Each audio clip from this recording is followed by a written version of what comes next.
There's one thing very interesting. If you see the article, it talks about in the second line capital-led growth and a labor-led growth. Now, what's the difference between a capital-led growth and a labor-led growth? This also tells a second aspect. A country with a very high demographic dividend, it is a good place for a number of industries to see it as a market.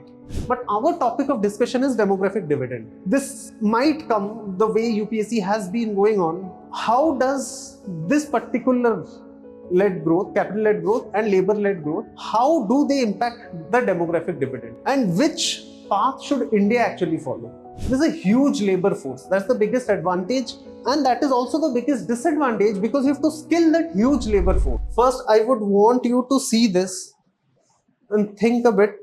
What do you think this is?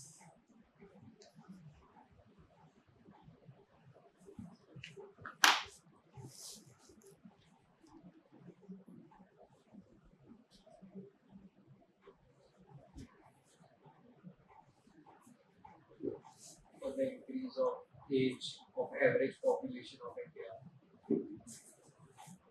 Okay.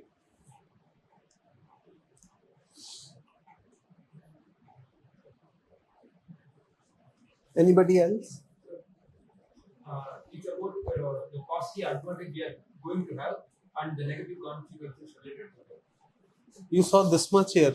Negative Yes, consequences. but due to the economic demographic dividend, the population rises till 2041. Now we have much more dividends like that. When it started to falling down, the age population, we have to provide some security for that. Okay. So, yeah, basically what he said, this is demographic dividend of India, which we are at a favorable spot right now. It is going to rise till 2041, where the working age population of India is going to be in our favor. That means the replacement rate of birth is going to exceed, where the working age proportion of working age population is going to be high here, and post 2041, this is the projection where it is going to fall. Now, what is demographic dividend?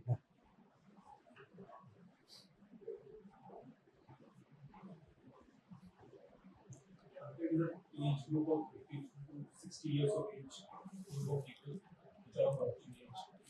Okay. No, do not tell me the age group. The age group varies. We have a particular age group. What is demographic dividend? Just plain, simple English language. So it is an advantage of a particular demography. Okay. I can say very simply the dividend which a particular cohort of demography offers. Here it is the working age population. When you say India is a young population, that means majority of the Indian population are not dependent. They are in their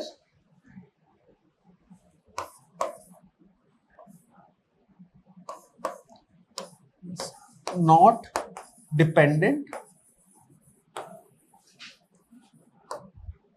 They are in their working age.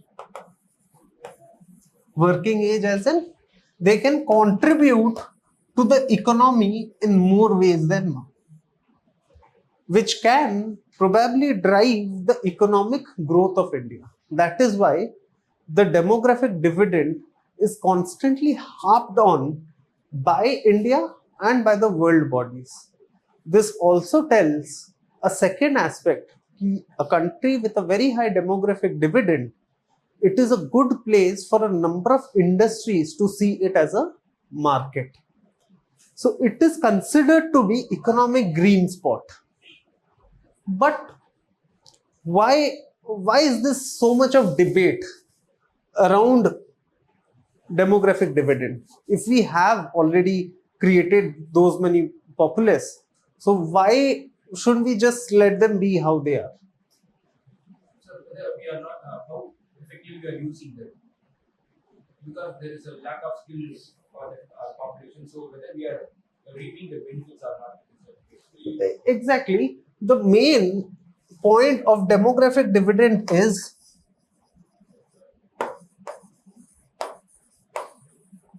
is India able to capture the economic benefits which demographic dividend has to offer?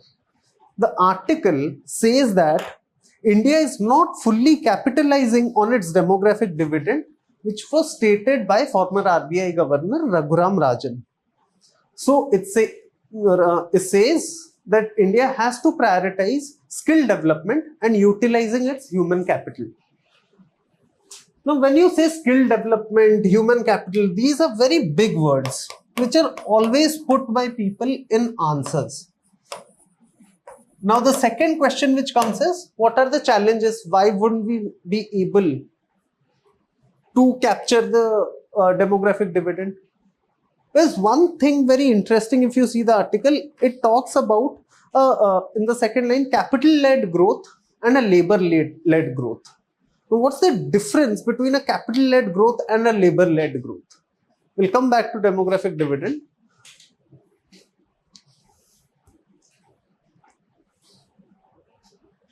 I can tell, note this down.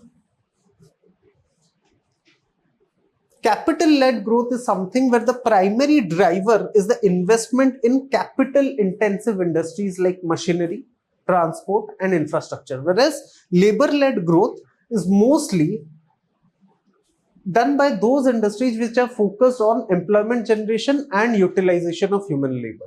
If I take examples, high-tech industrialized sectors will come under capital-led growth, whereas industries like agriculture, textile, heavy intensive manufacturing, those will come under labor intensive growth or labor-led growth.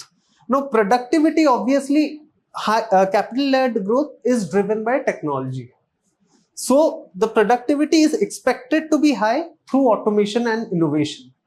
Whereas in labor-led growth, it has relatively lower productivity because it depends upon the output, which is primarily labor-driven. Then, if you see job creation, will it be correct for me to say that capital-led growth has limited job creation? Because it is mostly automated. It will create jobs, but those will be high-value jobs, which will be primarily for skilled workers. While labor-led growth creates high job creation due to the intensity of labor force. Then similarly, you can take this logically derive this. Capital intensity will be high here, relatively low. Now inequality will be high here, relatively low here.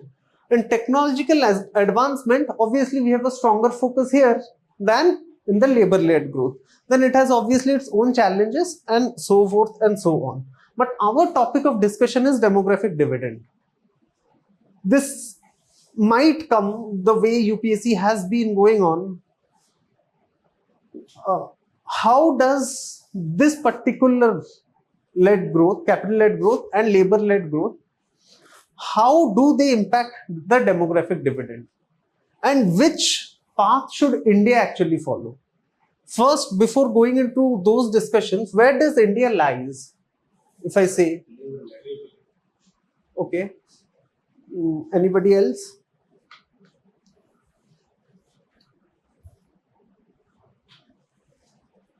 I would say India is a labor-led growth country which is trying to move towards capital-led growth. And that is where, if you see the ambient conditions, why demographic dividend is such a big issue.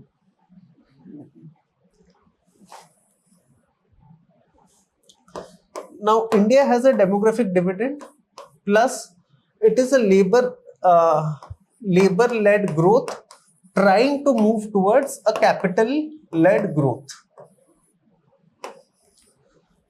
And it already has a good demographic dividend.